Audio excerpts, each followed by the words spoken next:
என்ன மாமா குமரேசன் பொண்டாட்டி உன்னைய மாட்டு கொட்டத்துல வச்சு கும்முன்னு கும்மிக்கு இருந்துச்சு எதுட்டியா?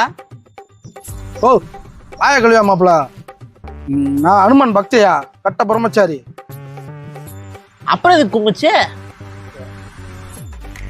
மாப்பிள கணேச முண்டாட்டி ஒரு வெடக்கோழி 1 கிலோ வாங்கிட்டு வர சொல்லிச்சியா. நம்ம சிவாஜி 250 ரூபா கிலோன்னு கொடுக்குறியால. 50 ரூபாய் பெட்ரோலுக்குன்னு மொத்தம் 700 ரூபா கொடுத்துச்சு. அது எப்பவுமே குழம்பு போச்சுன்னா எனக்கு கொஞ்சம் குழம்பு கொடுங்க, கொஞ்சம் பீஸும் போட்டு கொடுக்க. வெறும் வாயில் எப்படி சாப்பிட்றது அதையும் பார்த்தேன். நம்ம குமரேசன் முண்டாட்டி கோழி வளர்க்குதுல, அது ஒரு கோழி ஆட்டையை போட்டு கணேசன் முண்டாட்டி போய் கொடுத்துட்டியா. நானும் வர வழியிலேயே ஒரு போட்டரையும் பெரிய அடிச்சு விட்டு வந்துட்டேன். குமரேசன் முண்டாட்டி இறை போடுறதுக்கு கோழியை தேடி இருக்கா. அந்த ஒரு கோழி மட்டும் வல்ல ஓலை. இந்த கணேசன் முண்டாட்டி இருக்கால, கோழியை கொடுத்ததுல அடிச்சு அந்த ரெக்கையை அங்கிட்டு தீல போட்டு வேக வைக்காம வீட்டு வாசம் முன்னாடி சொல்லி வச்சிருக்காயா வேண்டுதல் மாதிரி. கடைசியில் அந்த ரெக்கையை பார்த்து குமரேசன் முன்னாடி கண்டுபிடிச்சு விட்டாயா.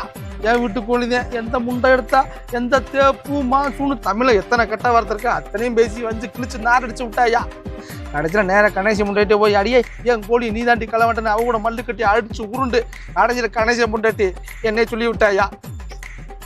உனக்குலாம் தேவைதாயா. கடைசியில் மாட்டு கூடத்துல வச்சு குமரேசன் முண்டாட்டி என்ன கும்மி விட்டா மாப்பிள. நல்ல வேலை அந்த கோட்டரையும் பெரிய அடிச்சதுனால வழி தெரியல, இல்லைன்னா என் நிலமை.